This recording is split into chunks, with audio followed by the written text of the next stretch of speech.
Good evening. Okay. That was not actually. Are you trying to speak British? I was. Yeah. Of course, I say one. I say, oh yeah, definitely. all that I in. say one word, I'm already critiqued. But 2 words, whatever. Welcome to the What show. about if we switch accents? Oh my God. That's And you pretty go good. American? That's pretty good. You doing American? Yeah, I can do. Yeah, let's hear it. Sure. Yeah, I would love to. That's pretty good. If I do say so myself. Not bad, not bad. Go ahead and try it again, Ryan. Yeah, that's. Give it another go. And you'll see, that's what I was saying. I sound kind of like what's that dude's name? From the Thornberries. Nigel? Yeah, Tim Curry? is it? Yeah. No way, I didn't know that. Nigel Thornberry? That's Tim Curry. That's Tim Curry. Oh, yeah, baby. Holy smokes. Oh, yeah.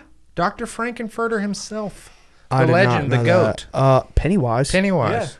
Wow. Oh, gee. Anyway, The goat. we have a very special episode tonight, and I feel like I say that every time I have a guest, and it's because it's true. Yeah. And we are joined by a very good friend of mine, all the way from. You guys live in Yorkshire, Yorkshire, England. And before I go into all that, I would like to talk about how we met each other because I think it's very insane. So we're joined tonight by Aaron. Hey. Hello. Very, very talented musical prodigy. More on that later. So, yeah, let's just go into that. So we had been following each other for a few years, right? I feel like it was probably 2023. Something like that, probably. Yeah. Yeah, I'd heard about you guys before, but I didn't realize everyone was on social media and stuff because I rarely go on it these days. Yeah. So. Anyway, so it's been a few years that we have been following each other, and I had always been aware of. I want to say I had heard of Black Tongue before. I'm not sure. I mean, it's like that kind of thing where you're exposed to so many bands, you can't remember what at some points you do know and you don't know, but definitely the fabled Infant Annihilator. And Oh, yeah. and he had followed me, and I was like, oh my God, I like had a connection, followed you back, and I feel like it was probably a year, 2 years before we got to talking, and this is the part that I wanted to get into. So we met and we became fast friends because we had similar things in common, namely like you could say studies in consciousness, Monroe Institute, you guys had been seeing orbs and things like that. And anyway, like long story short, us kind of being aware of each other for years and then coming into each other's sphere, I think we can all pretty much agree that it was meant to happen. And now we are finding ourselves with you staying with me in America for like basically 2 weeks. And I'm having a blast. So Good times. welcome to the show. Thanks. Hey. Happy to be here. Yeah, it's honestly insane. So Yeah, and we also just had a mind-blowingly delicious Sunday dinner, an English Sunday dinner. a what? Okay, man. A tea time. Tea. Yeah. Tea. Not a cup of tea. Not a cup of tea. We had a whole lesson downstairs, guys. Yeah. We had a lesson. You have tea all day, okay? You have tea all day. In a cup. In a cup. Yeah. I should say, rather, and I apologize. You drink tea all day, Yes. but you have tea once a day, and that's what we call dinner. That's right. How about that? Yeah, because I always thought that tea time was like 1 o'clock, you have a cup of tea. But tea means you eat dinner. So anyway. Yeah, you know what's funny? I always looked at it like a siesta. You know how like in Spain and Mexico and like they have a little siesta? Like, Yeah. I thought like tea time was like, A all right, siesta. we just had our lunch. Let's go like have a cup of tea and sit for 15 minutes and drink and talk, and then we'll get back to whatever we were doing. I swear that's how it is on TV, man. It's crazy. There's so much misconceptions there. But yeah, I mean, I feel like we have a lot that we could get into. There's many pathways of conversation here. So yeah, I mean, let's just talk about like some of the similar, I guess you could say like meditative experiences that we've had, because those, like the first time we talked and then the following times after that, I feel like every time we've picked each other's brains, and with Helen, who's with us in the studio tonight, we're finding more and more and more that we're having similar experiences even before we met each other. Mm-hmm. Are you cool talking about that one? No, I'm sorry. No, I'm joking. Off limits. I don't think you know this one yet. about what we were going to talk about, but do you know what I'm talking about? Like the download you had about like yeah, that one. And here you are, like we manifested it. Yeah, it's pretty crazy. Yeah, just like basically, do you want to? Yeah, I mean, I can't remember. So it was definitely before we started talking, and I was doing one of the Monroe meditation things. I can't remember which one it was, but basically, I had like a big flash download, and basically, long story short, it involved coming to America, meeting you, doing a Monroe retreat, and separately also one of my best friends and vocalists, Alex from Black Tongue, he was in the kind of download, and he went to go and like marry his long distance relationship partner, and all of those things have happened, although separately at this point. Yeah. Wow. Holy shit. In Arizona, right? Yeah. Was this before you guys ever started talking at all? Yes, this was years ago. Wow. This was 2 years ago. He had kind of like a vision or a download about like I should go to America and somehow, don't even know the guy, go through some sort of meditation program with Ryan. He told me that like last night.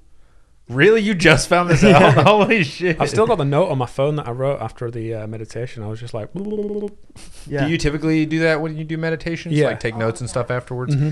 I need to get into doing that. Like taking notes of what, we did it during the Creation Station. Yeah. And it was awesome and profound, and it helped me remember those things. And then like going back and reading them later, you can like almost kind of like feel the same feelings that you were feeling during the moment. So it's really valuable. It's just... I'm not good at keeping up with habits. I'm not either. Not good ones, at least. I feel like it's almost like a totem, right? Like when you write the notes, it creates this anchor point to where when you read them at some time in the future, you can kind of better recall everything that happened around it, which I guess is why we should journal dreams. Yeah. Another thing that I've always wanted to do.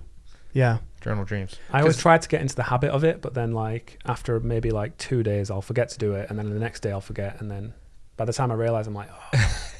Exactly. Yeah. Like they say if you keep like a dream journal, it's supposed to like promote more vivid dreams. You'll start having more vivid dreams more frequently. Lucid dreams. Lucid dreams was the other big one. Cause I've had a lot of sleep paralysis in my life, and it sometimes when I was a kid, it would turn into lucid dreams. Sometimes. I mean, I'm talking like I would like at least once a month, every month for, I don't know, 10 or 15 years, I would have sleep paralysis. But a lot of, like maybe, I don't know, 20 or 30% of the time, it would just like naturally turn into a lucid dream. And it's been a while, so I've considered doing it. It's just same thing. I'll do it one night or the second night, and then I miss one night and it's over.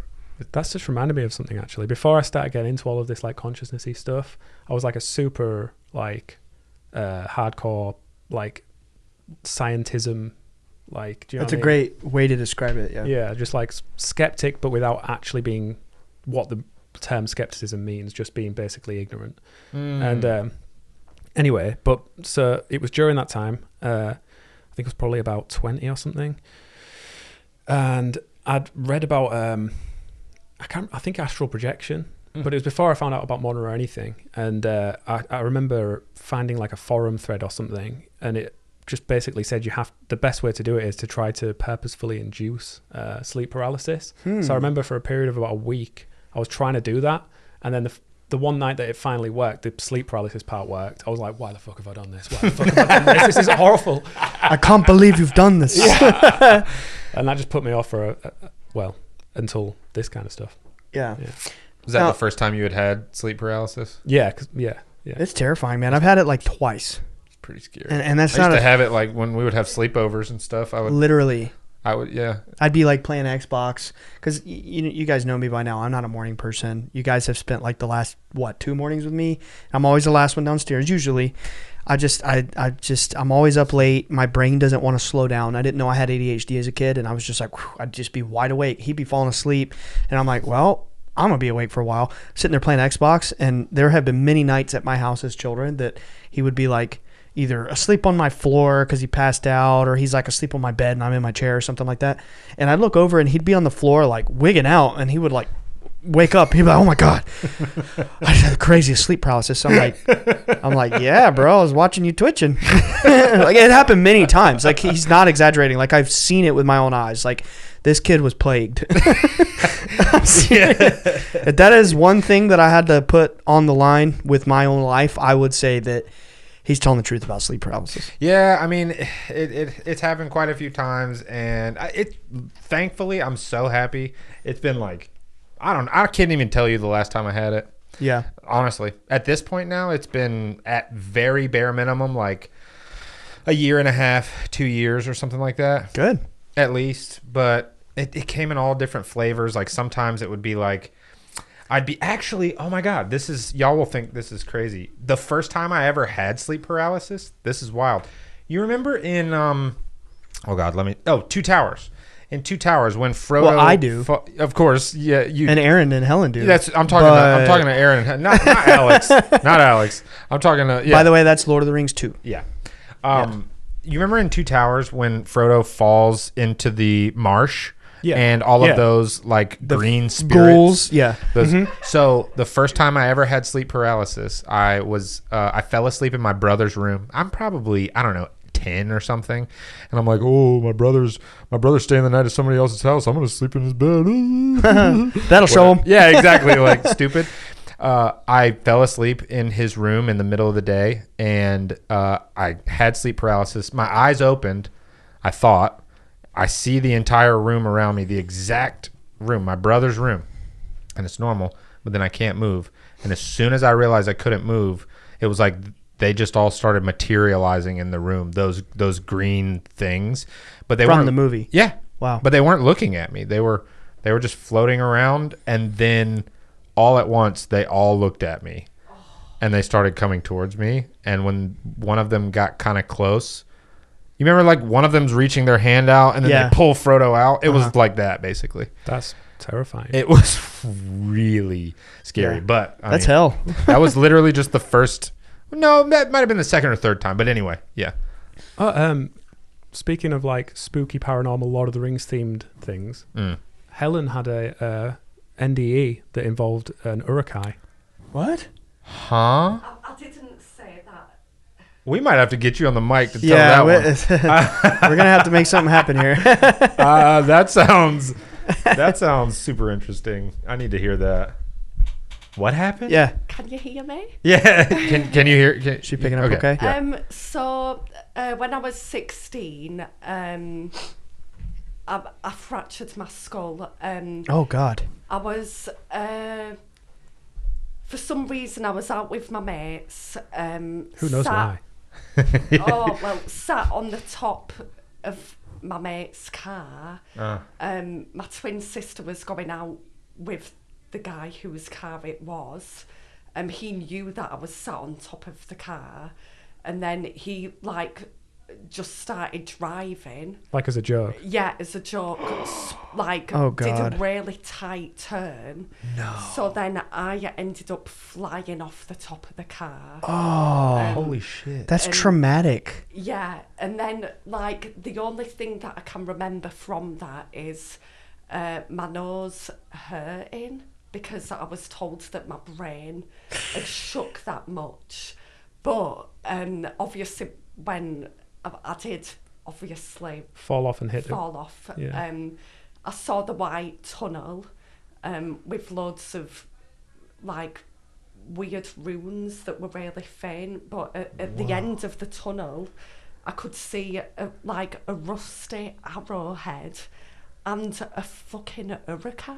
What? That's crazy. And I remember consciously going, why the fuck can I see an urukai? And I think that's probably, you know how people say, oh, I saw my mum, I saw my dad, I saw Jesus.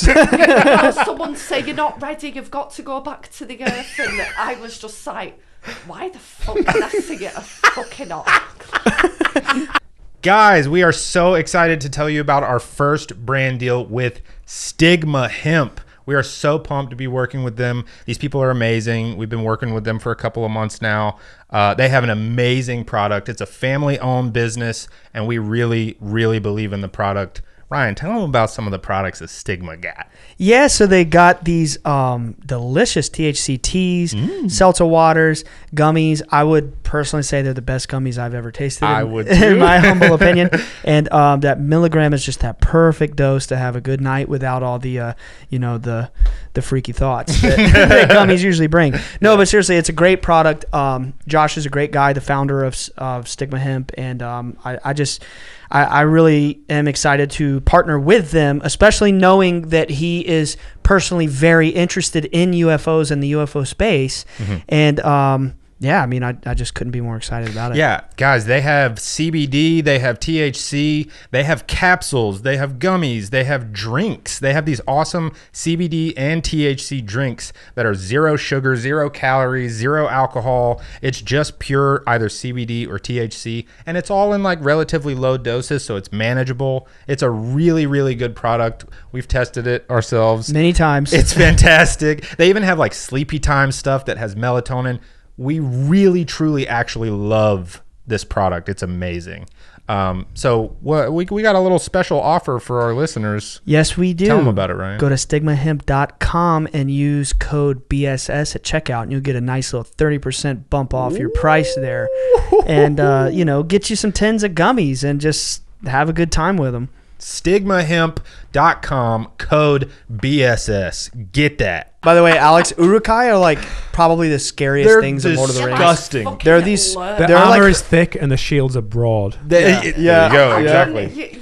They grow them. If you're gonna have an NDE and you're a fucking Lord of the Rings fan, you've got to have fucking lights at the end of the tunnel. Let me tell you. Whoa. That is absolutely insane. Yeah, Alex, for context, Urukai, they've got to be like some of the most disgusting looking creatures that you could imagine. They grow them in like sacks in the ground and like placentas, and they like peel them out of them, and they come out and they look all slimy, and they're like mud demons. They're like snarling savages, dude. They're like horrific, disgusting. hulking savages. I couldn't imagine seeing that in an indie. I think that tops your sleep paralysis. I think it does too. She died. Saw an Urukai. Yeah. And it's like, who am I going to see on the other side? Who's God, going is to that beckon you? me back into the realm of the living? It's an Urukai. It's like find the halfling.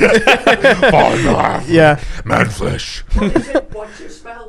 Man flesh. Man flesh. That's terrifying, dude. So Alex, I hope at this point there's just no greater way that we could go to the farthest reaches of the earth to convince you to watch this freaking movie, man. And that's the last I'm gonna say about that. But I'm sorry you went through that. That sounds horrific. That's traumatic. And the more that I spend with you guys, I mean, we've probably had 3 or 4 like really long phone calls throughout the last, I don't know when we first met, maybe like September, October. Hasn't been quite a year, but it's been a long time by this point. And now I've spent the last few days with you guys. And the more I see y'all together, I'm like, yeah, y'all definitely were meant to meet. I feel like it's very obvious that, how can I say this? I think we were talking about this today, that there's some things that happen in your life where you're like, man, that was just that. There's no possible way that you could describe this having happened without destiny being real, or fate, or us living in a matrix, or it being a hologram, or a simulation, or whatever. And I just, I think it, and that's the same with us being friends too. Like there's so many things that are unfolding, and us doing the Monroe program. But anyway, yeah, that's like synchronicity on steroids. Yeah, It's like like- I'm struggling to find the words because the people at home listening, they're like, okay, we have no clue what you're talking about. But like every time we talk, there's just more that's like we have so many things in common. It like really, it's weird. Like the same visions during meditation, even. Whoa, weird. Like almost indicating that. It wasn't even the same vision. It was like the same space, but different perspectives. Different perspectives, and then each one of you was seeing the other person, but as like an orb or like a glowing being or something. 2 years apart. Yeah. Because time doesn't exist. And we didn't even know each other. Yeah, it's weird. Like obviously we were all meant to be in each other's sphere. This was... so this was in the Gateway program, specifically Focus 15, where in our first video call, like FaceTime, we was like swapping gateway notes. Yeah. And Just reading like experiences we had. Yeah. Yeah. And we had one that was anyway, go ahead. So I remember Focus 15 being absolutely tits, like, but where, you know, that was when just, it's no time, essentially. And even before I did the meditation, like put the headphones in, I could see a projection, like directly in front of me. And so I was like, yeah, no time. So I thought, right, I've just done a wee, I can see the meditation, I'm just going to chill in the bathroom. I'm going off on a tangent a bit, I'm really sorry, but No, the main thing that I wanted to say was because there was loads of different things that happened, but the main thing that me and Ryan shared together, as I say, are completely different. 2 years apart. 2 years apart. Not knowing each other yet. Not knowing each That's other yet. bizarre. All I remember was seeing, I was in a pyramid. You know, I could see Thoth. I could see like, you know, just the Egyptian sort of drawings on the wall. Hieroglyphics. I was, hieroglyphics walking through. And then directly in front of me, there was this room that had a sarcophagus in it. And the whole, I remember the theme of Focus 15 specifically for mine was rituals in pyramids. And so yeah, I could see like an orb as well. In the sarcophagus, wasn't it? Yeah, in the sarcophagus. And An orb. yeah, an orb, and a sarcophagus, and yeah, that was the main thing that I can remember from the meditation, because There's more in the notes, isn't there? But it's there's pretty way more in in-depth, the notes. But yeah. You saw something That's the about main vibe. Didn't you see like an ankh of some sort, like the symbol, or Oh yeah. yeah. Yeah, like you know, yeah. Wild. Yeah, like, Yes. but yeah, there was angst, there was all sorts of shit.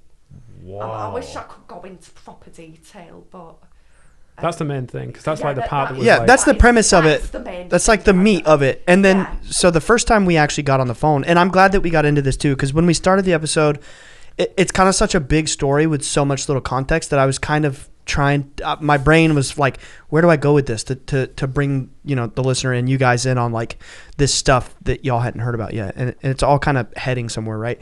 But anyway, so the first time we got on the phone, Aaron and I had been following each other already. Don't you remember, like 2 years ago? I was like, holy yeah. shit, the Infinite Annihilator drummer followed me. That's so crazy. And we were like You laughing you were about in it. the apartment. Yeah. And we were like, wow, this is wild. Yeah. And in my head, you know, as you know, Aaron, there's a lot of times where, you know, you're out in the public, maybe someone follows you and you're showing your boys like, oh, wow, that's crazy. And then your life is busy and you're like, they probably would never see my message or whatever. And you're like, maybe our paths will cross. It was kind of like that. Mm-hmm, You know what I mean? Like I didn't message you, you didn't message me, but I was like, damn, this is really cool. And so you had kind of been at least in the back of my mind for a while, right? So anyway, so Helen reaches out to me and I was like, oh, interesting. And I somehow, I guess through Instagram, put two and two together that like they were, or I think actually in your message, you told me that you were his girlfriend or whatever, or it was on your profile. It was something. I knew that you guys were together and I was like, okay, he's following me. She's reaching out to me. These people are tapped in, you know, they're obviously really into this stuff. So I was like, well, let's set up a phone call. We did. And it was like, boom, we started sharing these Monroe stories and we all collectively were like, yeah, we're friends now. You know what I mean? And then we immediately started scheming. All right, how are we going to get you to America? You know what I mean? It's been almost a year that we've been talking about this trip. Right. Yeah. And then even what's happened on the trip so far has been crazy, you know, really weird, but really weird. Yeah. So, where was I going with that? Oh yeah. Our experience. So you told me, or I think I told you the experience first because I had just gotten back from Gateway, I feel like. Yeah, it was just after you. Yeah. Me and Aaron saw your... the episode. The episode. Yeah, because you had Aki on and he was our trainer. Yeah, okay, so it was around you October, had Aki November, on, yeah. we saw your Gateway specific episode Oh, that yeah. you was on Yeah, about. the of 3-part course. series. And then obviously when you was describing Focus 15 when we was watching it at home, and then I just turned to Av and I was We were just like, I was like, Yeah. fucking hell. Like, shit.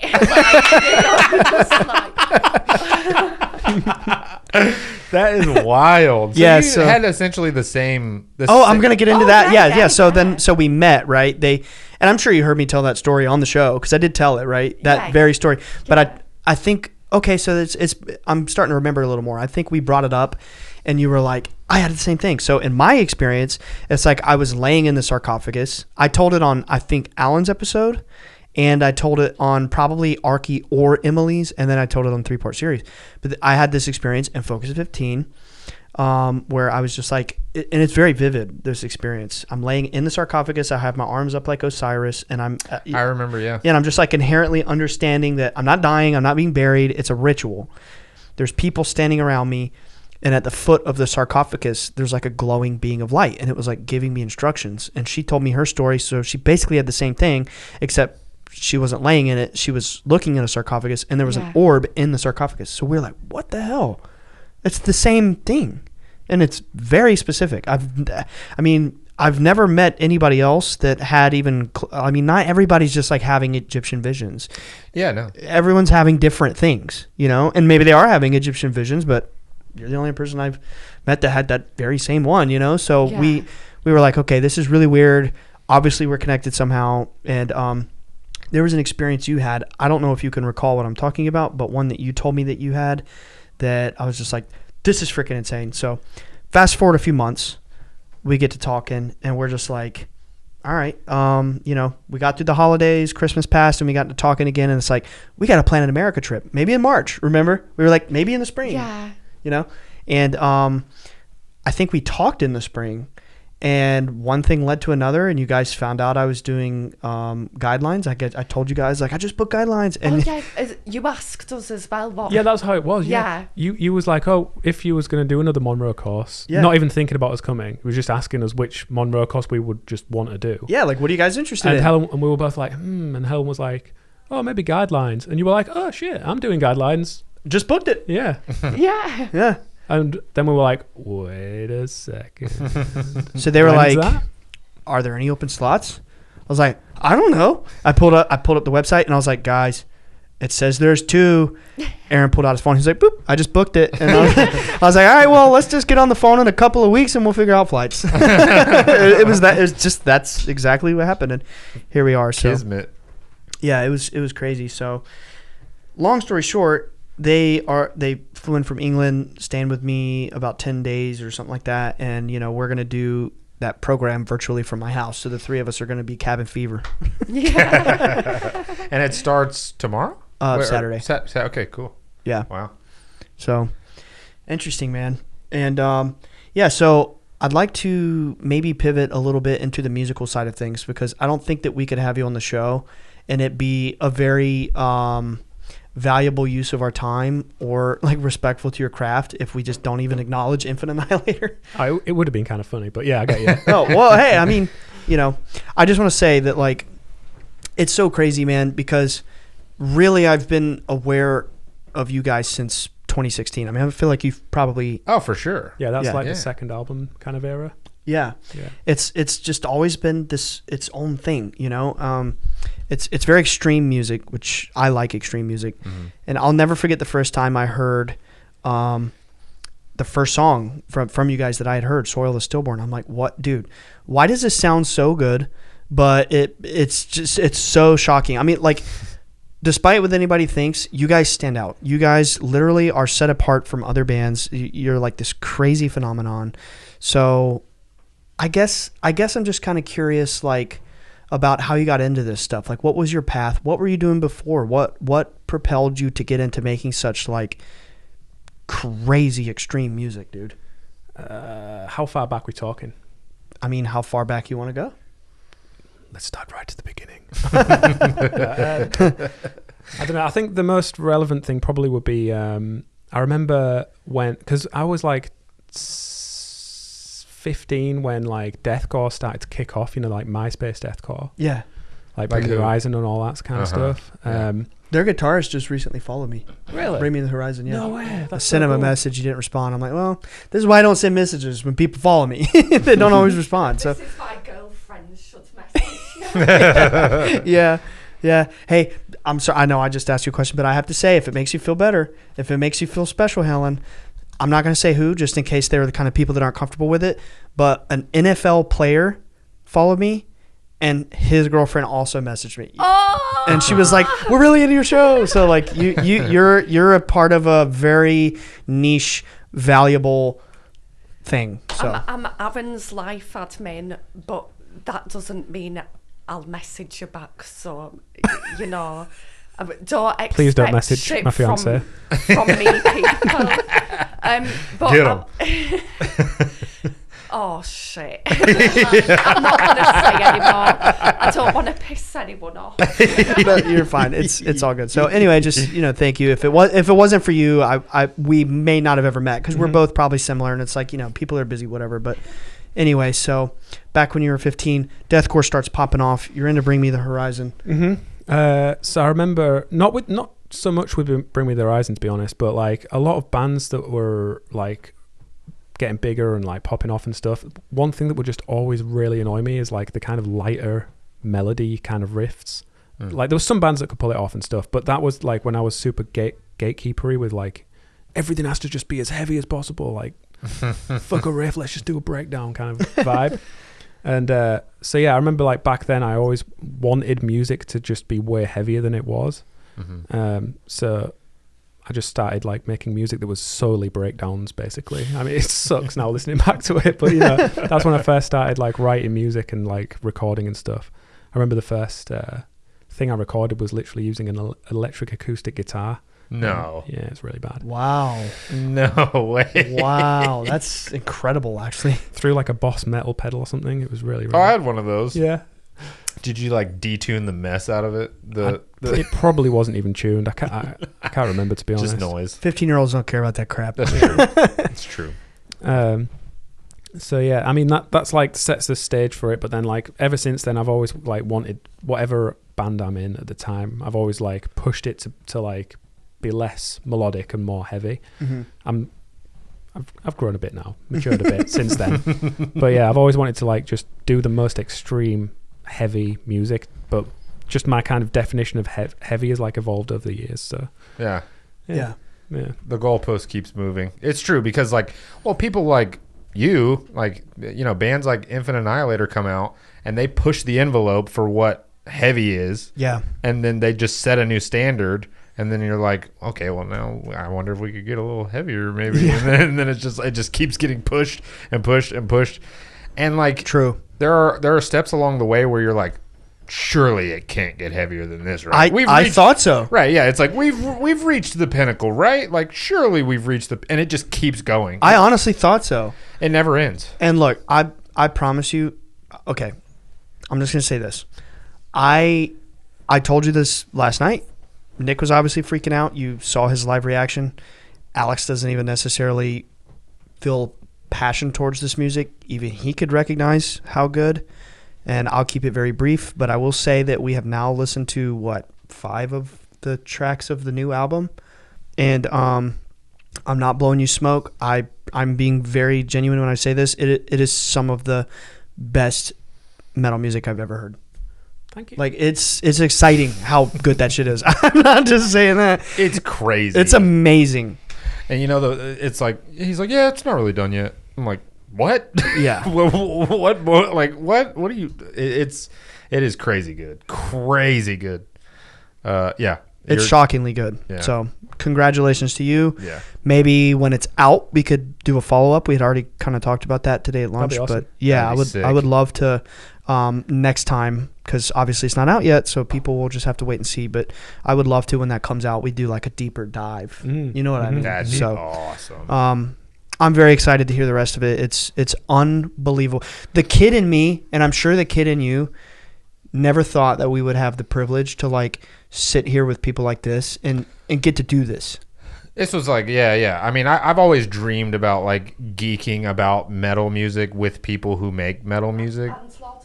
And Lord of the Rings. Oh my God, that is like the bonus. We're not going to forget you. That's the bonus of all bonuses. We've been just like making Lord of the Rings references and quotes and stuff, and like my heart is so full.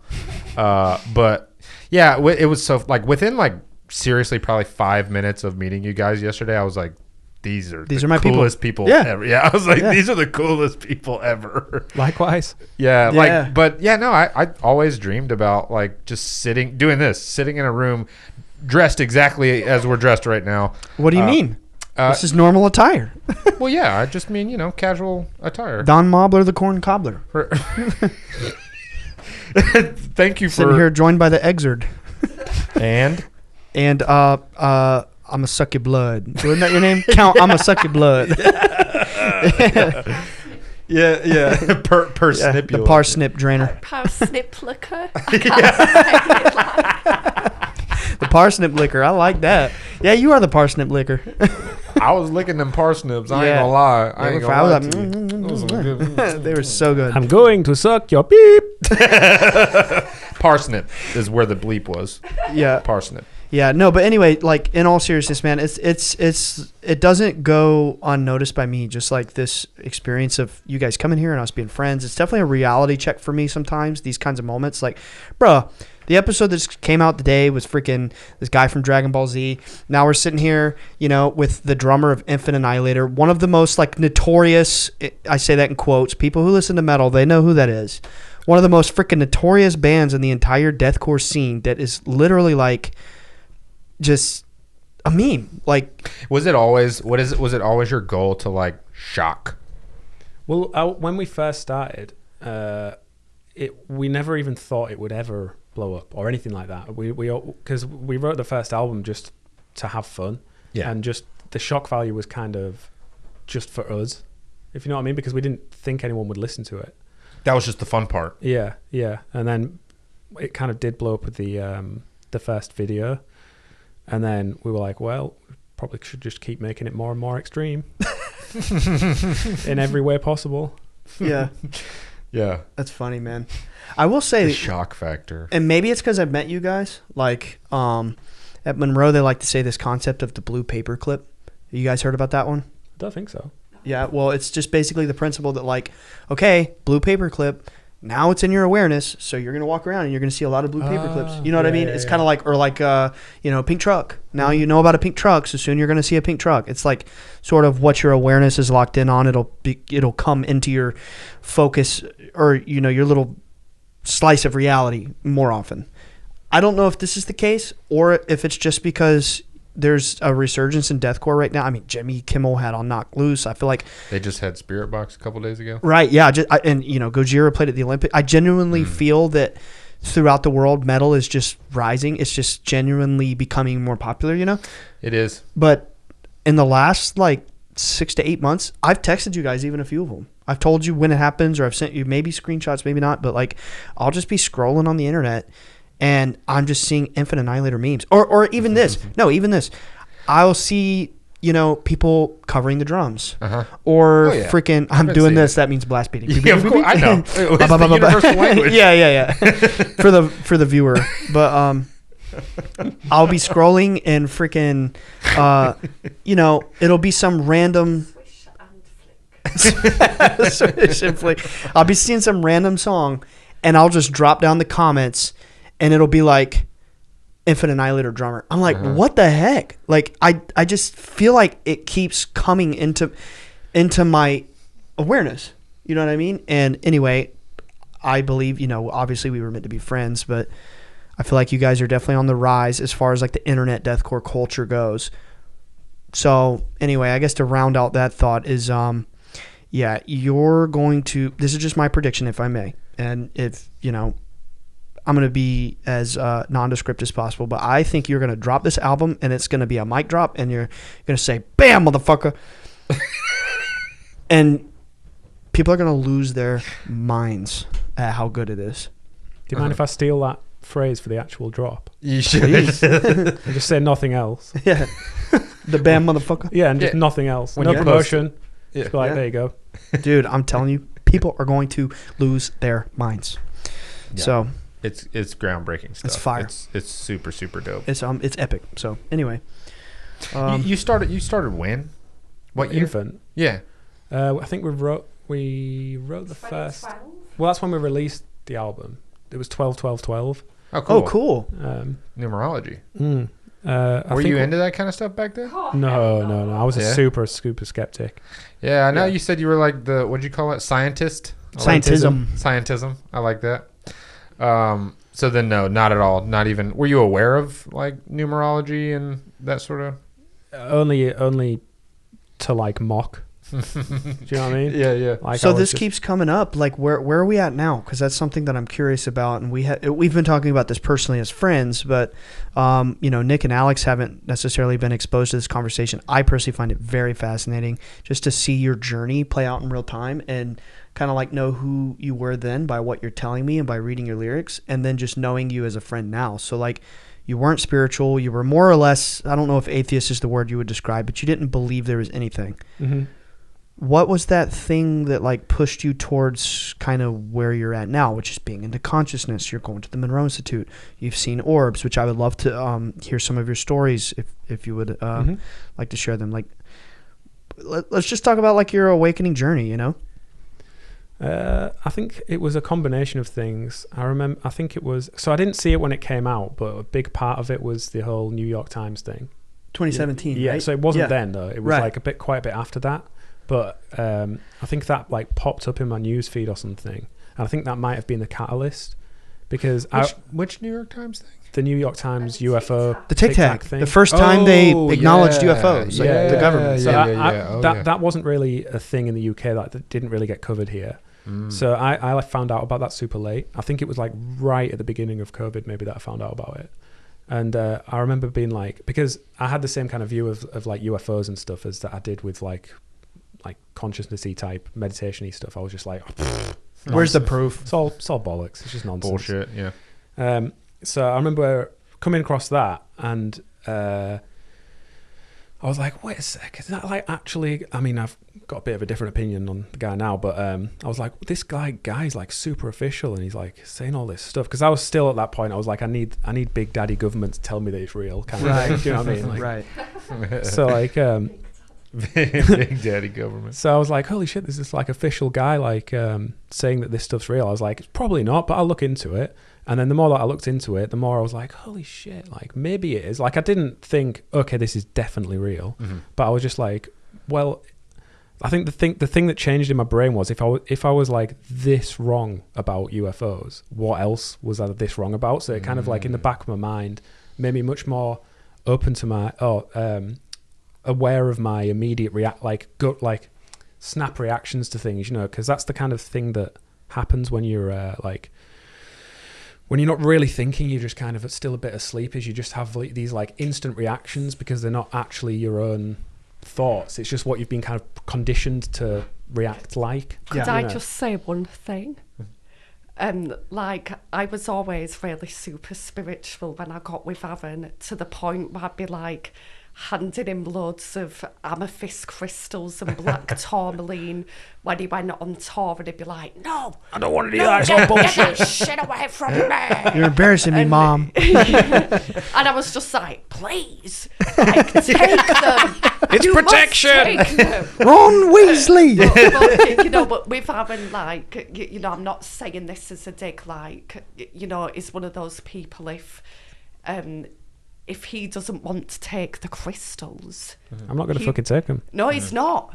And you can't force him no fucking way. So that was quite insane. But I hope I haven't, like, lost... I've completely forgotten what I was saying. Oh, No, I'm joking.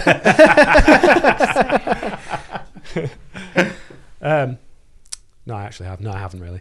No, so I was saying... It's honestly, what you were saying is very well said, and if I could like kind of recap it a little bit, it was basically that like you have these snap reactions to like, that's not real, that's bullshit, or whatever, like, and maybe it's like a fear thing, maybe it's like because it challenges what it's comfortable to think everything. Yeah, you know what I mean?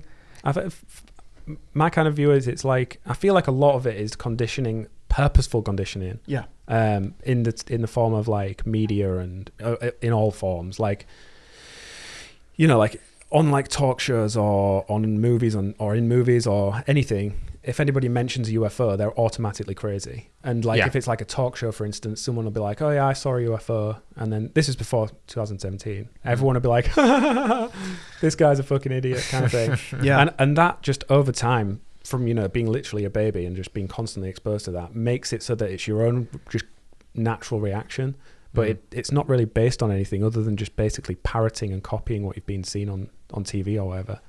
And that kind of realization is what kind of made me more open to a lot of things. But I wasn't really thinking about anything other than UFOs at the time. It was just like, if I was that wrong, what else could I be wrong about? That was like always in the back of my mind. So anytime that I had a snap like bullshit, I would be like, "Oh, actually, wait a second. No, I thought UFOs were bullshit. What if this isn't bullshit?" Damn. Yeah. So it made me like actually look into things more that, and I think the next step after that was one of the things that popped up on YouTube was, I don't know if you've seen the documentary Third Eye Spies. I've heard of it. I've been my mother watched it. Really? Of all people. Oh. Loved it. Really? Yeah, It's my really mom good. and dad watched it. What's it about? It's Russell Targ, the guy who he was like He's NASA, right? Yeah. Stanford Research Institute. Yeah, it was him and Yeah. Hal Puthoff ran Oh. the original remote viewing program. Oh. Yeah, and he got to a point where he was finally released from the NDA because he wasn't allowed to talk about it for like however many decades. Yeah. And then once he could, and some of the files became public, he made this documentary called Third Eye Spies about some of the amazing like things that they got up to in the remote viewing program. And it's like it's just an amazing documentary, but then right at the end of it, it kind of implies that anyone can do it. And there's that book as well, Limitless Mind, that he wrote as well. Yeah, I came across that later, but yeah, I remember at the end of it, he's like got a massive like group of, not a group, like it's like a talk that he's doing or something. A big crowd of people with like on chairs and tables and stuff, and he's getting everyone to do remote viewing. And they all get like 90% of the people in the crowd are just like, "Holy shit, like we got it." And I remember thinking like, no. And I was, there was a whole, maybe it's not bullshit. And the cool thing about that is you don't have to rely on like whatever evidence you can find. It's something you can literally try yourself. Yeah. So then I was like, well, why don't I just give it a go? Just try it.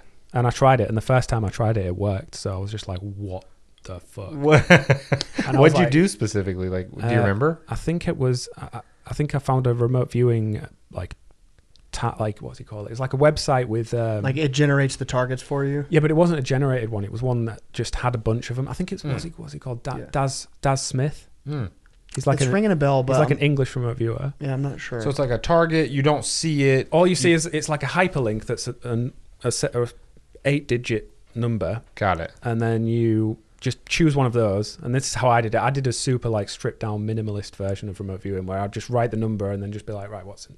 Okay, that's kind of what popped up. And I can't remember what it was now. I think I've got it on my it was the first one was the Statue of Liberty.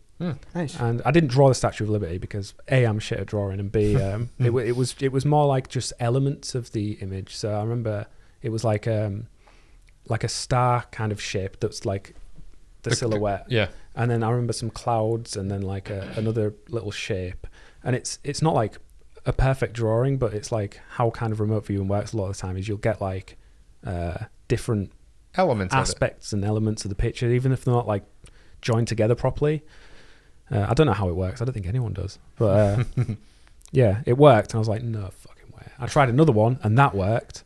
I think it was like a skull with a Mexican hat on or something. And I was just like, well, the only conclusion you can come to from that is that consciousness isn't in the brain. And if it isn't in the brain, the sky's the limit. Like that just like immediately opens the door for like everything that I thought was bullshit having to at least have some element of truth to it. That's amazing. That's honestly so amazing. That's amazing. The power of being this much open Yeah. this That's all it much takes. open. Yeah. Yeah. Like that first thing that happened with you seeing that article, that just like cracked the door open for everything else to start like flowing in. And this is good for a man with a scientism brain. Yeah. Right. I'm Because he super can left brain experiment usually. and Yeah. prove it, which is Good point. mint. Yeah, that was Good one of the cool point. things about remote viewing. Because it scratches that yeah, itch. exactly. And it's yeah. it's You very can prove it for scientific yourself. in the process. Yeah, and I you know, like the more I get to know you, you are very left brained. You're also very right brained. Don't deny that part of yourself too. I do have a little bit. But I'm like straddling it a little bit. I kind of relate to that as well, because one of the things I love so much about Monroe, and Ryan can tell you, we talk about science all the time on the show. I'm like a huge science geek. I love it. It is so fascinating to me. And so the Monroe stuff scratches that part of my brain as well. It's like they are following the scientific process. Like, yeah, for sure. it's incredibly scientific. A lot of the foundation of it was laid by scientists. I mean, Yeah. obviously Yeah. Robert Tom Monroe. Campbell. Yeah, Yeah, can't wait to meet him later this month. I'll just meet actually like 2 weeks from now. that's so cool. But yeah, so I love that, man. I love that. Like, that's why I thought it was so important to go into that part of you and like find out how you took this step towards awakening to like the greater reality, you know, consciousness and everything, because I think that there are a lot of people out there like you who need that rational evidence, you know, that there's something there, something paranormal, something mystical. Another little thing is that it wasn't like immediate that I was like, fuck it, I'll try it. Like I said that you know you don't need all of the evidence if you can try it yourself, because you can see for yourself. But It's replicable. Yeah. And you can like you don't have to rely on the evidence. But that being said, there is so much evidence. Oh, yeah. So much. There's literally like peer-reviewed scientific journals and shit. There's so much. Yeah. But it's just either a combination of suppressed and just mocked by like mainstream science, and Wikipedia being like just literal disinformation. So if you try and Google anything, it will never properly show you like what you're looking for. So you just have to know where to look. Yeah, it'll often show you the opposite. It'll show you all the reasons why Yeah, the exactly. stuff you're looking for is It's not bullshit. true. Yeah. Yeah. So And anyone who's just like, oh, I wonder what this is all about, they'll Google it and be like, oh yeah, oh yeah, just like I thought. It's I knew it bullshit. was bullshit. Yeah. It's like, hey, just See, try it. I told you it's bullshit. Yeah. Google told me so. Yeah, we're talking about things you can try. That's one of the fundamentals of the scientific process is it replicable? Can you do it right now? And like, is there a chance of it working if you do it right now? It doesn't have to happen every single time you do it right now, but can you replicate it in like a closed environment? Like, and the cool thing Yeah. about like the remote viewing stuff, but in particular, is that you know all of the not all of them, but a bunch of the studies and stuff on that, they'll be remote viewing like because it's like has to be set up in a specific way. There'll be like 4 potential targets, say. So there's like so the way that they kind of structure it is that there's like a 1 in 4 chance that they could get it right, and over time there'll be a statistically significant thing over time, you know. But really, when you think about what remote viewing is, it's like it's not 1 in 4. Even if there's 4 things you can choose from, it's like 1 in infinite. Like the chances of even getting anything close to just literally what could be anything just from a string of numbers is like infinitesimally small. Like the fact that you can close your eyes, get into meditation, and just think about 4 numbers, and then draw whatever you see, and then you look what the 4 numbers represents, and that you've drawn it. Like, what the fuck? it could be anything in It existence. can be literally anything. So it's definitely more than 1 in 4. Do you know what I mean? Like, For even sure. even if you get a little bit right, it's like, what the fuck? It's profound. Yeah, it's insane. Understanding that is Yeah. kind of insane. that it could be anything literally in existence. Yeah. Anything that you could observe with your eyeballs, like it's infinite. I never thought about it like that, because I've always not really needed that level of, if it you know was, what I mean? If it was like remote view a color, there's like what friggin' I mean, Technically like 7, I guess, Sure. if you count the rainbow, Well, the not- primary. Not Or the only main colors? sight too. One of the most breakthrough pieces of like tips that I got from Amy was, what do you like? What do you feel? Yeah. What do you know, smell? even? what's going on with your Yeah. other senses, not just sight? And when you Yeah. when you start to like get really into practicing and you kind of start to burn out and it's not coming to you. I remember doing exactly what you were doing, Aaron, and I felt like I was up high and like on a ledge.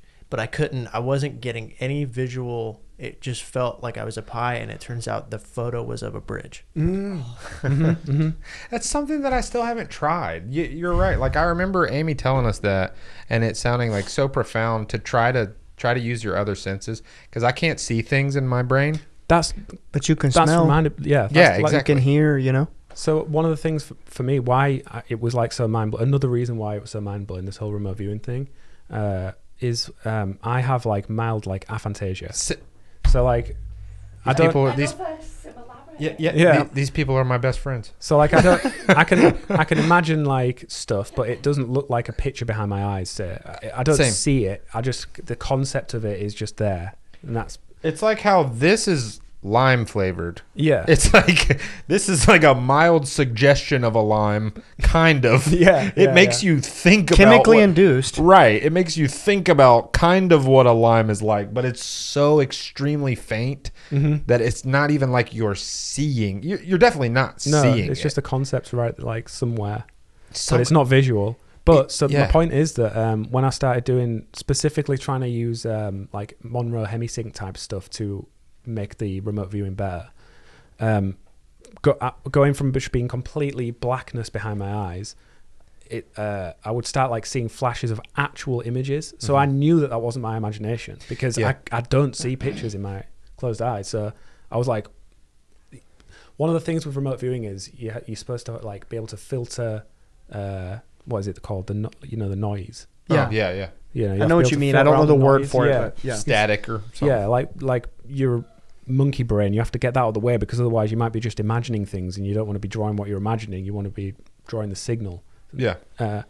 Anyway, so for me, there is no like visual noise. It's so as soon as I see a flash of an image, I'm just like, holy shit, I'll draw that. Yeah. And for some reason, that just seems to be pretty accurate a lot of the time. Yeah. When we did Creation Station, a couple of times, wasn't every time we did a meditation, but a couple of times I actually saw things, and it was like, you know, it's shocking, isn't it? It does happen. I don't know if it's the same with you, but like, 95, 99% of the time it's just literal blackness.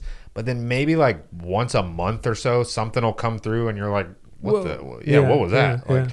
Or what about dreams? Do you dream a lot? I dabble in dreams. Yeah, but is it like, do you have like very vivid dreams? My dreams, it's completely different, because when you're in a dream, it's like you're there. So it's like waking vision. It's not like you're closing your eyes and trying to picture something. It's like all just built and done by your... Good point. I have this, like, I wondered if, like, maybe, because I feel like I don't dream a lot.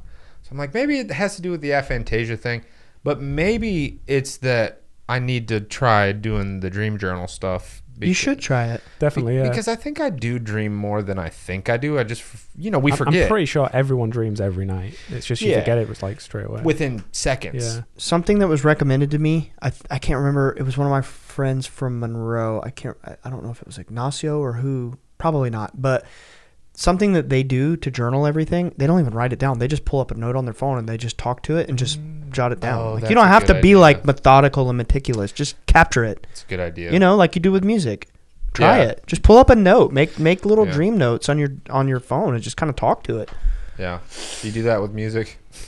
If you hear a little riff or a little thing in your head, that's one of the most annoying things trying to get to sleep, because I'm like, I've just thought of the best fucking riff. But I need to get out of bed to even be able to like write it down or something, or like sing it in my phone or something. It always so I'm like, happens. please remember it. And then I wake up and I'm like, don't even remember that I had anything. And another annoying thing that always happens is I'll have a dream where I'm like seeing a band live, and then I'll realize I'm dreaming, and then I'll be like, okay, I'm not seeing a band that exists. This band is in my dream. So this riff is now mine for the taking, and it is sick. So all I need to do now is remember the riff. Right, so what am I going to do? Right, let me think. Okay, yeah. What I'll do is I'll write it down, and then when I wake up, all I have to do is look at the paper. And I wake up and I'm like, I know exactly what you wake up and you're like, why am I naked? Right? Right, my people? Right, Mobbler. Don Mobbler, the corn cobbler, like. Everyone. Yeah, I do it all the time. I'll get a little, and for some reason, it does seem like like either just waking up or just about to fall asleep, they start coming in. And you can ask Casey. I'll just be like, and I'll like grab my phone and go, and then she's like, "What are you doing?" Like, I had an idea. I'm sorry. I had to record it before I forgot it. To be fair though, when you are like waking up and then going to sleep, that's like when you're the kind of your vibration almost changes. It's like when you're the closest to the kind of meditative perfect state of being able to access it's the model of wave. phase shifting, right? Yeah, exactly. Theta, Yeah. it's like Theta. consciousness is phase shifting. And Well, then theta too, yeah. But Yeah. and I think like music in general, but like for us, like riffs and like, you know, cool melodies and stuff, I think they exist somewhere else. Yeah. It's not like in our dimension, and that we like access them to like, because the best riffs always come when you're not even thinking. You're not trying to write a riff. You're just like, you pick up a guitar maybe and you're like, "Oh, what's this? Yeah. Oh shit, that's good." Yeah. And you don't know where it came from, but it's sick. And I think that that's like It's a source. It's its own like realm somewhere. There's like a realm of awesome, sick, thick riffs. And that's one of my like main long-term goals for like doing Monroe stuff, is to be able to like consciously access that realm. Just be like flying around like, "Ooh, that's a nice riff. Ooh, look at that one." Creation Station. yeah, we were talking about that. Yeah. I have the exact same philosophy with music. I've talked about that on the show. We have entire episodes about that. There's three of them. There's a clip of me saying that exact thing, what you're saying right there. Like, music exists somewhere else. Art in general, I think, like it exists in a realm somewhere else. I think it's called "Music is Magic." The episode we did on it. Could I just add that for Aaron's fans out there, Aaron also writes guitar. Oh yeah. You know, it does a lot of the music, so it's not just drums. It's a mastermind of everything. So Oh yeah. He's like a mad scientist. you know, and another. It's not thing just as me well, though. Let me just Of course, it's not just me. Of course, Like but Eddie, you're just Eddie multi-talented. and Aaron, like singing them together, is one of the best things I've ever seen in my life, and I love being a part of that environment where you see the creativity from both of them, and it's just amazing.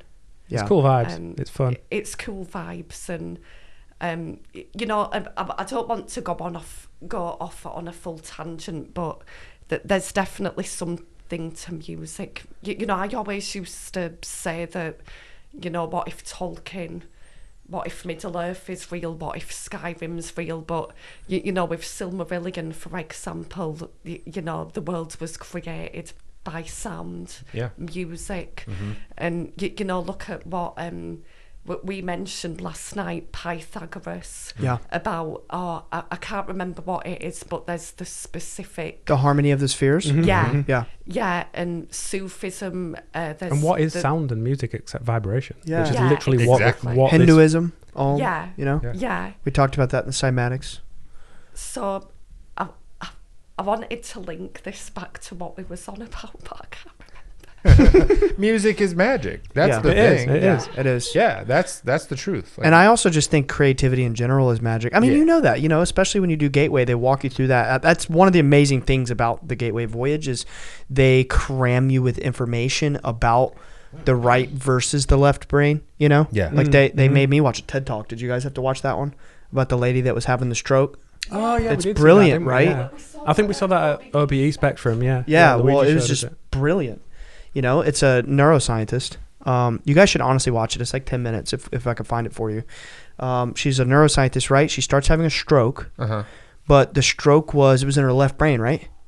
So because she's a neuroscientist, she's like fascinated at what's happening in her brain. So she's kind of like documenting the cognitive decline that she's experiencing as the stroke. There's like I don't remember if it was a tumor or what, but there's like, I think it was an abscess. It was like growing in her brain, shutting down her leftern hemisphere, I was thinking of Western and Leftern, but the left hemisphere of her brain, you know, it's like beginning to shut down. Whoa. And she's losing, documenting it. yeah, in her mind. Wow. She's losing all of her logical and like time and spatial functioning, attempting to like call 911, but she's struggling because her left brain is shutting down. So the TED Talk is her like walking you through each step of her cognitive decline, and then explaining to you the magic of the right brain and how that she like clicked and realized there was magic in the right brain. It's brilliant, dude. Oh my gosh, it's that sounds brilliant. Amazing. Yeah, it's really incredible. It's like one of the best 10-minute videos I've ever It's seen. super inspirational. Yeah.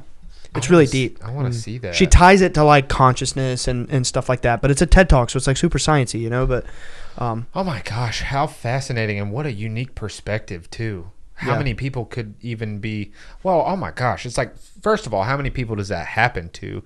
And then secondly, it's like to have the wherewithal to think, I need to document what's happening to me while it's she's happening. a brain scientist, you know? So Yeah. she's like, perfect, the opportunity. Yeah, right. I mean, honestly, yeah, kind of. It's very profound. And then to document like the right brain kind of compensating for. Yeah.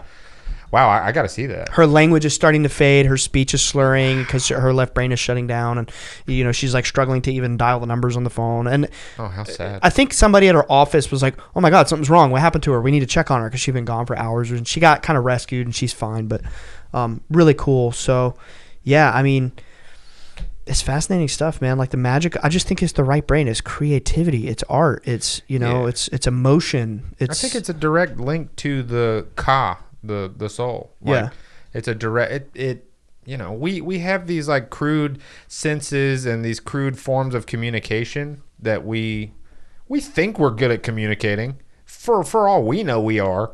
But then there's still always things that we feel, that we think, that we just can't articulate. Here's something that's going to blow your mind. Every single word in the dictionary needs another word in the dictionary to describe it.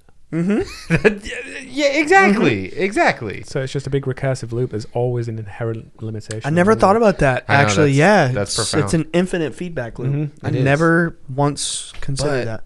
But like music isn't. Music, it doesn't.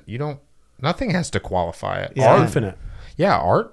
A painting doesn't have to be described for That's true. You don't need to learn how to feel about it or how to understand it or react to it. A child can look at a painting or hear a song. Animals do. Animals react to like music all the time. Yeah. Have you seen like birds and stuff like just going like Yeah, absolutely. My cat. I have a cat named. I have a big 20-pound cat, big fluffy huge lion, and his name's Sugar Bear. And he's very anxious, but you play any kind of music around him, and he'll just literally flop over and turn upside down, and it's just like he's a different cat. If there's music, any kind of music. Even Casey will just sing to him sometimes. She'll just sing around him, and he'll just immediately calm down. You'll see his eyes start to soften and stuff. And it's like they have no context whatsoever. They're just receiving raw data. Yeah, it's just sounds. It's just sounds. Yeah. It's all vibrations, man. It's all vibes, man. He was telling us earlier, I don't know which one of y'all was or wasn't in the room, but he was saying that he has these friends that the only thing in the world that calms their dog down is playing Infant Annihilator. That's so Can you believe awesome. that? I believe that, but like, can you believe that? That's insane. That dog is how do you say it? He's A legend. fucked in the head. No, but yes, he's also a legend too. Yeah, he's There you also go. a legend too. It's also a legend, but Yeah, there's like, there's a stigma about like extreme metal music that it's like scary or calms me down. or it's anxiety inducing or whatever. But like my nieces and nephew, like ever since they were like 3 or 4 years old, will be on like a road trip, and they're like begging me to put my headphones on them so that they can listen to my like disgustingly heavy metal music, whatever it is, Teddy likes it. because they love it. They're Yeah. like, yeah, like We liked it when we were kids and we heard it and we were like, Exactly. whoa, it's the forbidden fruit. yeah, exactly. My parents don't like this. Therefore, I love it. Yeah. Yeah, exactly. So it's like without the outside context or outside influence, just taking it in raw, it's like, it speaks for itself. I guess that's a good way to put it. It's raw dog in music. Raw dog in music. Raw dog and music. Yeah, I like that. That's that's brilliant.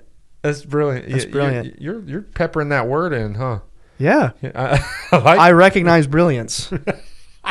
You are brilliant right now, if I may say. Well, I'm in a crowd of like-minded people. I'm only a reflection of all of your energy beaming before me. on the vibe of raw dogging, Uh-oh. like It's a vibe. in the UK that there's something called dogging. Do you guys? You guys heard of dogging? No. Dogging. Wait, this is family No. friendly, right? No? Well, We've sworn like it don't matter. nah, does you're it? fine. You're fine. Yeah. What is it? Dogging would be like you dog on your friends. You joke around. Oh, with that's your true. friends. Yeah, In- but yeah, in No. yeah, like Dogging quit on your dogging friends. on me. Dogging If with I'm your friends, dogging- that's fucked. No, if I'm dogging on Ryan here, that means like I'm like making fun of him or I'm like picking on him or something like that. Yeah. What is it? Oh god. Do you want me to? Or do you Yeah, wanna do it? yeah, you can. I feel like you're better at explaining. Well, things it's than not much to explain. It's just driving to a car park, a secluded car park. Usually like in the middle of nowhere, To do what? to watch other people and have other people watch you Have do sex. sexual things. And it's normally Strangers. old mucky men that do it. Well, I That's don't know about that. I'm that's sure like there's loads a of lot them. more There's, specific. there's a lot of Maybe, data but, packed into that I mean, phrase.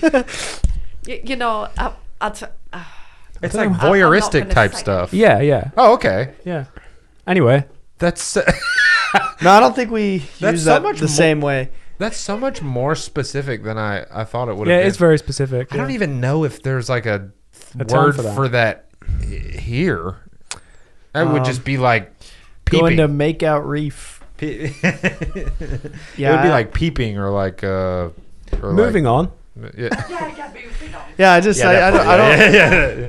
I think I just wanted to you know, but we've been talking about translation and yeah. you know. She's providing cultural Well, we've been doing it context. for 3 days now. Like, Yeah. Dogging. Yeah, we've been we've been dogging for 3 days. for legal reasons, that is a joke. No, but seriously, we've been doing it for 3 days now, and it's been hilarious. We're in the kitchen cooking. There's fires going on, and she's like, I need the jug. yeah. What was the word? It was a jug, and she was talking about a measuring cup. A measuring cup. Yeah, and then we're eating the food, and it's so good, and we're like, "Damn, you put your foot in that," and they're like, "What? Like that's not good." I thought it was good. What do yeah, you yeah, mean? exactly. And we're like, Yeah. "No, it's good as fuck. It's so good. It's like really good. You put your foot in it." Oh, I thought you meant I stepped in shit. Yeah. It's just like back and forth. It's hilarious. But no, you're right that there's so many different, meanings packed into words, and to try to wrap it to something with a sliver of seriousness. I give up. I do have a question though. I'm curious to know, because I don't think I've outright asked. I'm curious to know how you got into our story. How you were exposed to it, how you came to think. How? I think I'd always seen little bits here and there because I'm like a very rabbit holey person, and every now and again, on one of the many rabbit holes I'd go down, like I would always just see the Bledsoe name just pop up every now and again, and after a while, I would like be like, I probably need to look into this a bit more, and then I can't remember where it was, but it was like, if you want to get serious about this topic, you need to kind of look into the Bledsoe family. So I was like, okay, and I did, and I was like, holy shit. Interesting. Long story short, that was basically what happened. Yeah.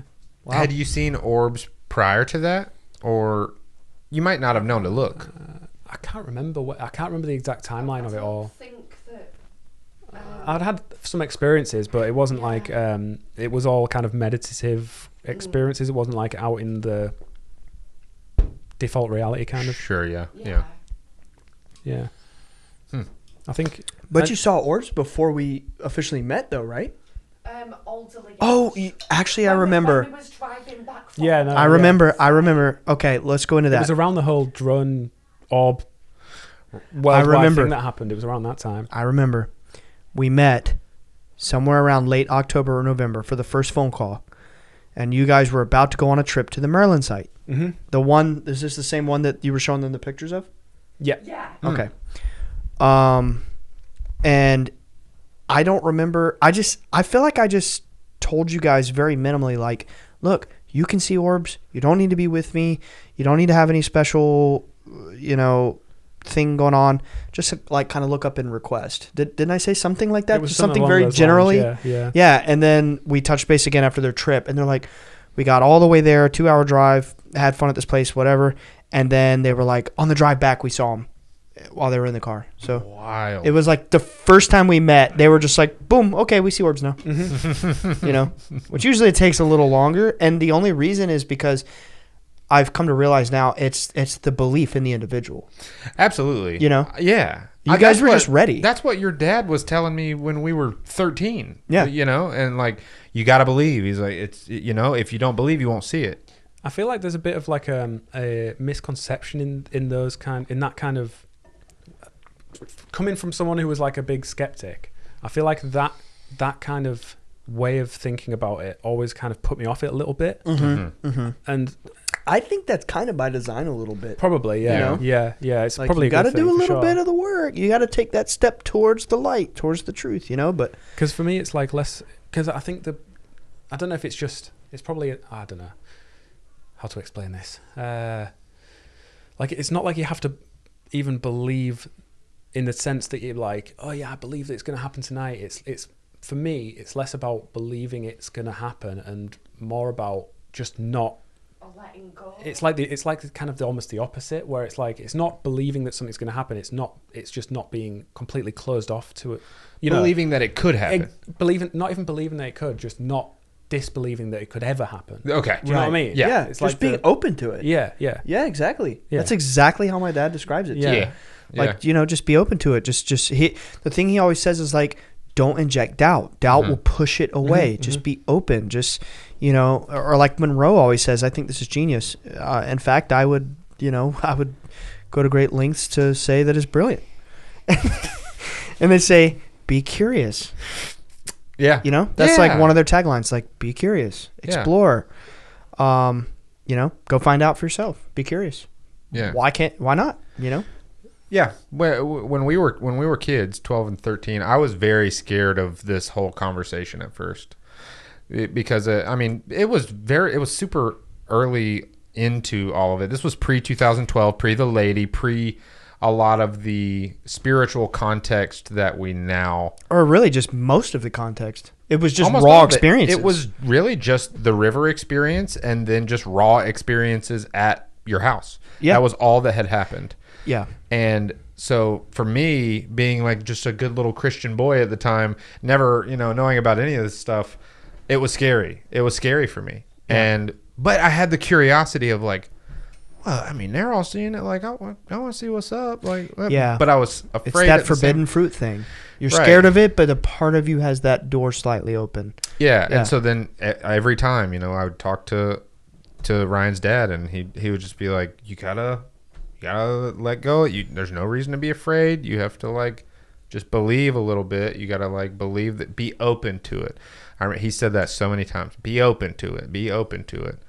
And it took a while, but eventually, I think, I don't know, some of the fear maybe melted away or something, and it just started happening. And it was like it's like momentum builds. It's strange. It's almost out of your control once it starts. It's like just starts building momentum and going and going and going. But it is fascinating how it seems to be such a personal experience. Yeah. Yeah. You know, It and is. that's trippy. That's one of the trippy parts about it. Because it's one thing if we're all just observing something in the sky, right? Mm-hmm. But the element of it that's like, well, that thing in the sky is connected directly to you. It's like that part of it is trippy. Yeah. I think people have the hardest time with that. And it may be the most important part of it. Yeah. You know? Something I just thought about while you were explaining how you were so scared as a kid, you were a good Christian boy, and it's like, if you back up and you think about it, the people, and this is true in all the comments we get, and the ridicule and the humiliation that we've received from family and people in our community growing up, like far before we were even, you know, public and the way that we are now. But the people that always have the strongest and harshest and most brutal pushback to this knowledge, to this story, to anything that's happening in our, you know, sphere, are very religious people. For sure, yeah. And that's kind of weird when you think about it, because you would think that the very religious people are the most confident and non-afraid of the spirit world, right? They're at peace with God. They're supposed to be like, you know, I've got this pretty well figured out, right? But you know, the more you think about it and you peel that back, it's like they're really the most traumatized, the most terrified of the spirit world. You know, it's got to be demonic, and Angels ain't real, but the demons are surely the ones that are constantly manifesting for everybody to see. But the angels, nah, they don't have power. They're not showing up in our world. Yeah, that part of it is strange. Isn't it? But it's it seems weird to be inherent with a lot of religious folk, at least, I would say. Like, with it comes this... There can't just be like a faith. I mean, it should be that way, right? But a lot of religious people, I find, a lot of very outwardly religious people, I should say, there's not just a faith thing. There's also this attack element to it. Yep. Where it's like anything that is not exactly what I believe, I have to attack it. Like, It's like just tribalism in its pure form, really, isn't it? Yeah. It is. We do that with everything. Yeah. We humans do it. Football teams. Just I was the same. literally I call it the football mentality. It's Yeah. like we do it with our politics. We do it with everything. It's like if you're not on my team, then you're on the other team. And like, we're going to fight. That's It's like sadly. Ooga Booga Monkey Brain shit. Yeah, Oonga Boonga, yeah, it is. It really is like old, ancient tribalism, caveman type mentality stuff. And it's like, hey, like, you're not a caveman anymore, dude. Like, we can all think freely, and you don't got to be like attacking. Which, an ironic part of it is that's typically against what most religions believe in their actual texts. Yeah. Yeah, it's just all about like, well, most of it is like about like just being chill. Being chill, looking Be inward. super chill. It's not like, you know, and you ask some of these people, like, it's like, why are you ask people, like, why are you doing this? Oh, you have to testify. You have to testify. The Bible tells us we have to testify against this. It's like, that's a stretch. Testifying is one thing. Like, condemning people to their face and, like, attacking people is a completely different thing. Yeah, You know? for sure. It's an ironic thing. It is. It is. It's almost like a paradox, but It is, because I think it ends up having the opposite effect that these people think they wish it would have on people, you know? I think in reality, the very, very super overly religious are the most afraid of the spiritual world.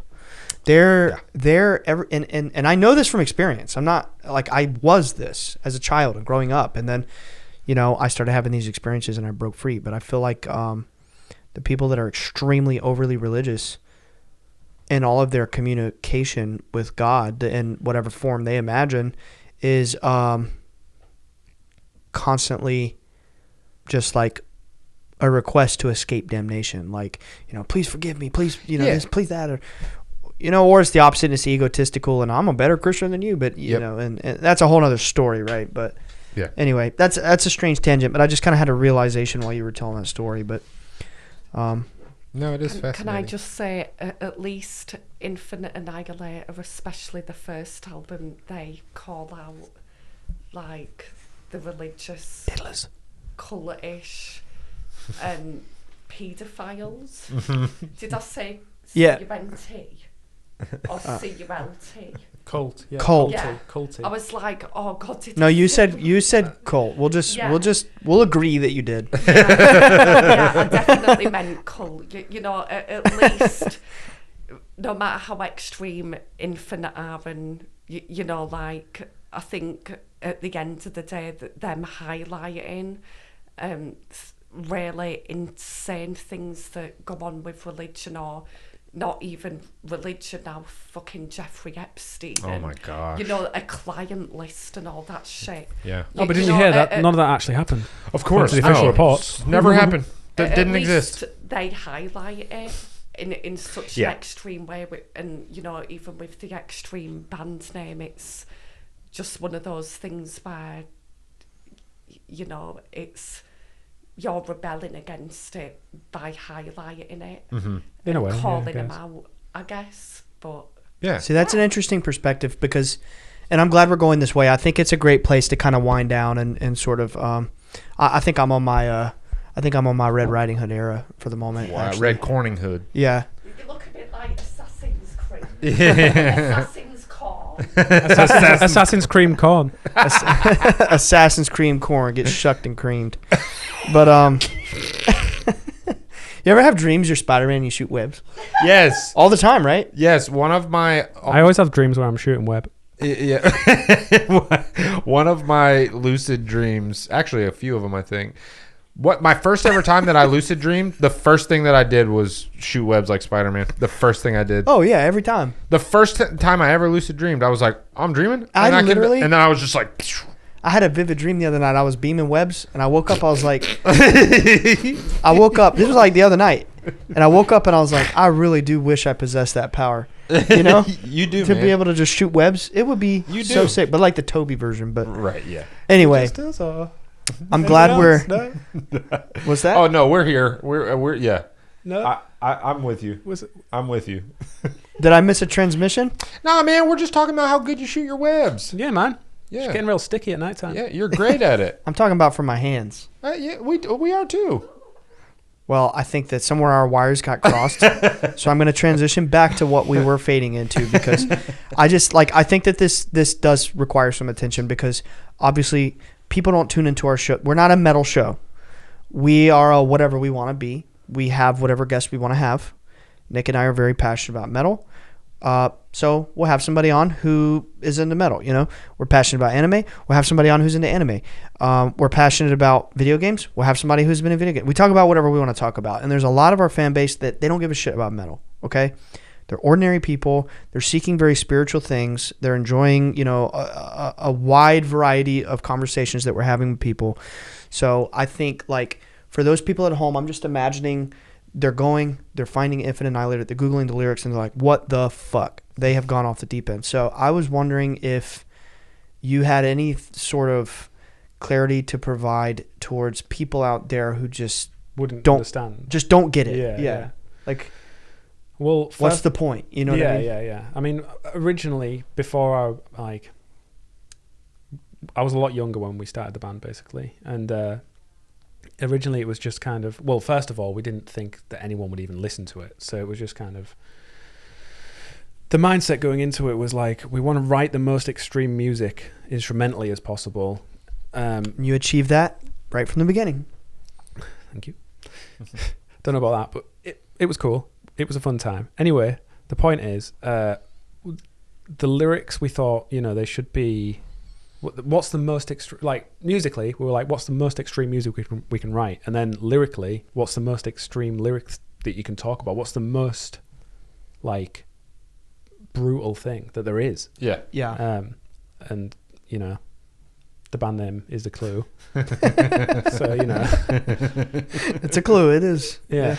So at first it was just kind of it was like, what would you call it? Like, just. Like the shock factor of it. Yeah, basically. Yeah. Just kind of like a very... How shocking can we be? Yeah. How over the Yeah. top can you get? You were explaining... Yeah, how over the top, how ridiculous. You were explaining to me. It's like a horror movie. Mm-hmm. Ah, Yeah, exactly. Yeah. That's a good way to put And it. I asked this... I wanted to talk about this just because that there are people who I think that take this... And again, I say this from experience, growing up around people who are very religious, you know, and some people read this stuff and they take it literally and they're like, oh my God, these people are really into this shit. You know what I'm saying? Exactly, And I think... Anyway, so... That's a really good thing, the horror movie thing, because it's like, you know, regardless of what we write about, you know, it is art at the end of the day. Yeah. And it is horrible shit, some of the stuff. Like, if you're not into metal, for one, don't read it. If you... Actually, no, let me scratch that. Just don't read the lyrics. Don't do it to yourself. There's no point. You won't find enjoyment. Yeah. Well, part of the funny thing is, and it's a meme with metal, but it's like, oh, what the hell are they saying? Yeah. But it's like, if you're doing such guttural noises that there's no understanding It is it literally without like reading, oinks and stuff. yeah, so- without reading the lyrics, then sure, let's just make the lyrics like the most insane shit anyway. Yeah. Why not? Nobody's gonna know what we're saying unless That's they read funny. That was really funny. Scratch that. That was legendary. But, yeah, so it's like a horror film. Like, just because, you know, someone makes a super gory horror movie doesn't mean that they're like a murderer. Yeah. it. Yeah, you Yeah. know? exactly. I think that's very well said. Yeah. There's tons Dope. of horror movies and horror directors out there. They're not like all a bunch of psychopathic murderer Yeah, like exactly. people who are in it. They're just like, it's like art. It's art. Well, They're, you know they're how sharing people... a perspective. And the only reason I even wanted to talk about this in the first place is for the very lowest common denominator, like very general person who's out there and they're hearing this, and you know, it's just like I felt like I felt like what an interesting perspective to like hear the thought process from you, from the mind that's making this music. Again, I'm throwing away the key. I just lock my lips. People will just have to very patiently wait for the new album. You know what? And that it's I'm trying to think of how to say things without giving away anything. You know what I mean? But it's incredible, and I don't think anybody will really be able to deny that. No. In this space, Also, like there's no preparing for it. No, At all. it's unbelievable. Don't even try. And I hope it's okay. And if you don't want me to say this, I'll cut it happily. But I think it's very high art. I think that the vibe you're going for is just shockingly just great. And whatever you were going for, you nailed it, and people are gonna love it. Thanks, man. Appreciate that. And if that's cool, then yeah, I'm at peace. I think that's a great place to end I'm at peace. You're at peace. You kind of look like a corn monk or something right now. Like you worship some corn entity. Wow, man, that was really, something. Yeah, that was something. It was. Was that embarrassing? No, man, it was really cool. I think it was good. Do you feel embarrassed? I feel free. Okay, yeah. Yeah. I feel good. I feel like you feel like you're free as well. Yeah. Yeah. And that's a decree from up high. That's a decree from the crown to the free. Yeah. Last question. Beautiful. Mm-hmm. Last question, and we've tortured you enough. We've made you annihilated toil and labor. I've loved every minute. It's been awesome. Thanks for having me. It's been really cool. Our pleasure. Man. Thanks Good. for being here. I hope that it's been fun. I hope it's been just like carefree and like totally just a good time. And that's really at the end of the day, that's all we're trying to do. Thanks to Helen as well. Oh yeah. Thank you. Shout out to Helen. Big shout out. Best cook in all of England. That's Best chef. the truth. That's a fact. The Sunday dinner queen. Again, Sunday tea. No, she said Sunday dinner queen. Oh, did you? Sunday dinner. She said it herself. Hey. Oh yeah, because Sunday dinner is lunch. Yeah, you have it at and you know lunchtime. what? And I keep But sitting here we trying call to it dinner. correct you people. Sorry for stepping on your final question. Actually. That is kind of me right now. Actually. Now I'm embarrassed. Okay. Anyway, this is something I do like to ask guests. This is just if I remember, I don't always, but I try to remember, and I ask everybody this. But if you just like had the attention of everybody and you felt like there was something on your mind or on your heart that you just feel like you want people to know, what is it that you feel like you want to leave people with before you leave the earth? Your most important little nugget of wisdom. Like, what would that be? Kind of wish you'd have asked me this before so I could have prepared something. It doesn't have to be that deep. That's a big question. Holy shit. Well, we got to drop some heat at the end of every episode. Throwing the before you leave the earth bit on there was... I started doing that with Kyle, actually. Yeah. I did kind of transform the that question. was a little dramatic. Well, we got to meet the quota. Quota of being dramatic? Of little interesting tidbits. You'd meet that quota, that's for sure. Little interesting tidbits. Little interesting. Yeah. And it doesn't have to be that deep, man. It's just, like, what's important to you? Like, what would you want to leave people? It's like, hey, you got to believe me, man. What is it? Remote viewing? Orbs? It could be one word. It could be 20. Maybe it would be like a message to my past self who was like a super hard-nosed skeptic about everything. Don't be a dick, for one. And two, just because you've heard it repeated a million times by people in authority means shit all. It means nothing. Look into stuff yourself. If you've got an intuition about something, don't ignore it. Look into stuff that you think is cool. Don't care what anyone else thinks. Don't think about what anyone else's reactions or thoughts are going to be about something. Just do whatever the hell you want as long as it's not hurting someone else. And yeah, just have a cool time all the time. That's it right there. Can't top that. That's it. You know what? Hats on. Come on now, Hats Don. on to Come that, on, man. Don Mobler. Yeah, man. That was deep. So, thank you. And we love you. We love you. Both of you. We love you both. You're wonderful people. You guys are the best. Yes, you now have a home in America.